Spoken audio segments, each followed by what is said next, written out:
Reverend Father cries out over attack on Christians in Plateau State. So let's watch the video, then we'll come back to analyze the story. Stay with us.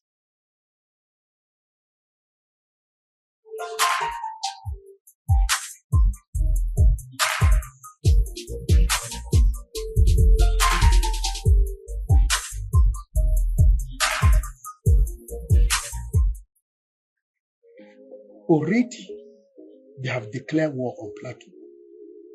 As I'm talking to you, yesterday we buried in the night one corpse, and they killed 2 people again.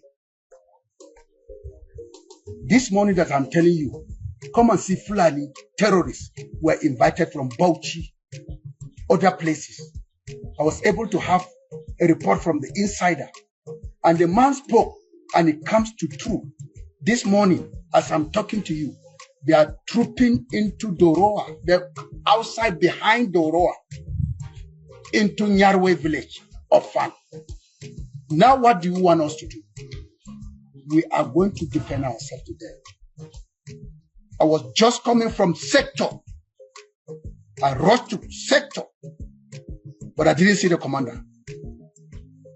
At the same time, the Twice said the unit of Doroha side didn't give them report. Rise up with anything that you have in your position to defend the children, the women that are pregnant, the old men that cannot run. Stand and do something. We are in a nation that Nigeria have already sold out. The Supreme Court have already passed death sentence of that man in Adamawa. And look at what they have done. Because the man was defending his land, his crops. In that Eden, the Fulani man died.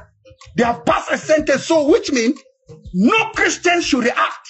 No Christian, the Supreme Court of Nigeria have already passed death sentence on us. We should never defend ourselves. God, who is living in heaven, he will send his angels. They will stand by us by the power of Jesus Christ. Amen. Keep on praying for me. Keep on praying for my people.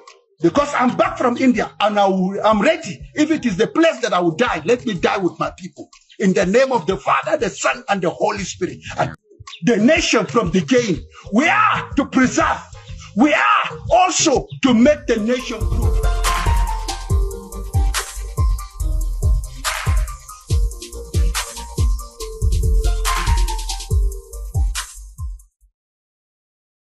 You're still watching The Buzz. That's a very, very sad story. So my question to you is that what is the government doing to curb this reoccurring attacks on Christians in Plateau State?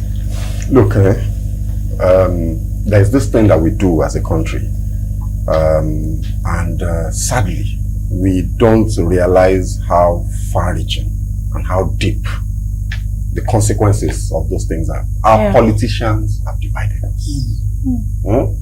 Our politicians are ruling us by Machiavellian principles, including the divide and rule concept, right? So they will use religion, they will use tribe, they will use ethnicity, they will use region, they will use class, all sorts of things to divide us. And we create narratives. You see those narratives, where they will go, we can't control it. Now look at what is happening now in the US Senate. Right? The US is run by Republicans now. Republicans, by ideology, are white national Christians. Absolutely. Right? So it is in their interest to appear as though they are fighting the cause of Christianity, and they are looking for causes all over the world. So they have zoned in on Nigeria. And they're saying there is genocide against Christians in Nigeria. Guess what? Where they're going with that now? They are going to put Nigeria on the watch list. The consequence of that watch list is that we will not be able to get weapons to fight Boko Haram. Are you following me? The politicization of matters that are natural, matters that are criminal in nature is why we're here. Excuse me. The population of Plateau State. What is the percentage of Christians to Muslims?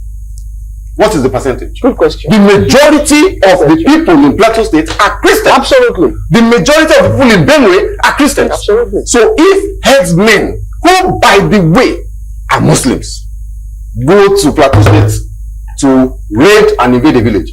It is Christians that will be killed now. Does that mean there is Christian genocide? Does it mean that those people are being targeted because they are Christians? When we say, oh, it is persecution of Christians, that's what the Republican Party in the United States is now saying. So what this Reverend Father is doing, I feel his pain and I share it. Human lives are sacred. Yeah. And in fact, is the reason why I am outraged at the politicization of a criminal matter. The headsmen, look, what is going on in that place, whether it's Plateau, whether it's Nasarawa, whether it's Benue, you know, and then if you now start extending outwards away from that Christian hotbed and move into Katsina, move into Zamfara, move into, it is economic crime, it's criminality being orchestrated by high powers. Where, look, have you ever, don't you see Fulani headsmen in this Lagos? In this Lagos, yeah, there are headsmen, they follow cattle on the roads in this Lagos. Do you see them with AK-47? There is no headsmen that carry AK-47. It is terrorists that carry AK-47. So if they are Fulani terrorists, pursuing an agenda that has been placed upon them by some forces that we cannot see, whom, by the way, the government has said they know, and yet the thing is still going on. Why are we calling? Why is the Reverend Father coming out to say Christians are being targeted? You are making a matter that is a criminal matter. People are being killed by terrorists. You are not turning it into division. Religion. Is it not? Who was it? There was a story of one one imam. Yes. Somewhere, I think it's Benue or that opened his house and Christian citizens in that area ran into the man's house and were saved. Why are we turning this into religious divide and we're not turning ourselves against each other? The Fulani headsmen are terrorists. They are either offshoots of Boko Haram, ISWAP, that has come down further downside away from Benue, or they are a part of an orchestrated scheme to land grab. That's another phenomenon in itself. Land grabbing and settlement for economic reason. Let's not forget that they're looking for grazing pastures. They are used to a particular, so there is a certain level. This thing is in hierarchies. Yeah. The owners of the cattle, what are they saying? Is it the headsmen that is going around with cows that own those cattle? It is not. It is high powerful people, generals, former politicians, that are the ones that own those cattle. So when those cattle go around and they now clash with the farmers who usually will be Christians, is it genocide and ethnic cleansing against those Christians? Or are they pursuing the economic interest of some high powerful politician who has ruled and ruined this country for decades? So I think the narrative that we push on this rubbish that is going on in the middle belt and in other parts of the country, by the way, we have to be careful, because at the end of the day, look at us now, we're self-harming. Now we're very mischievous people in the US Senate are now taking that narrative to further their own nest and further their own interest, and they're going to harm us. So that man, the outcome of what that Reverend Father is doing is that the federal government, the Nigerian army, will be unable to buy arms from the United States to come and protect him because of the narrative he has painted. That is not to say that he doesn't have the right to shout. It's not to say that the military is doing what they're supposed to be doing now, you know, but we must be careful. That's what I'm saying. I think that as we're painting these narratives, let's be careful to divide rightly and not call the thing what it is not. All right. Yeah, so Mr. Cries, what's your take on this story? To start with, please permit me to applaud Mr. Shegun. No. Because sincerely speaking, he spoke boldly, he spoke intellectually, and then he spoke without fear or favor.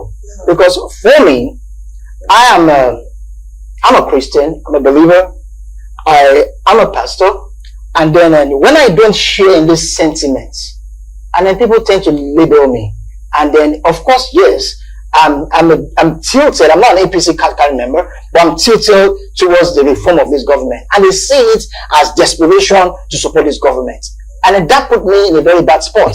All right, okay, but the truth is this. Now, let me quickly say this. My dad of sweet memory started sitting me down with my other siblings to listen to news, NTA news, way back then in the early 80s. As far as I can remember, it's 80, 81 and thereabout. I've always been hearing about Christians being targeted in the north. It's not new. It has always been. Of course, you could say because of the dominance of the Muslims in the north, and again the hostility to which they practice, the way they preach Islam in the north is not the way Islam is preached in the south. So it's two different worlds entirely. But anyway, that song has always been playing. Okay, fine. Now, what the Reverend Father did, sincerely speaking, is just misinformed passion. Yes, people are killed. And just as Mr. Shegun was able to pick it out, you have over 90% of citizens in Benue and in Plateau State as Christians. So if there's going to be mass killing there, most people are affected will be Christians. But the same way, go to the northeast, go and see killings. All the people that are killed in the northeast, Muslims. Go to the northwest, all these criminals killing Muslims. Why? Because the population there are largely Muslims. So when they kill in the northwest, we don't see it as genocide.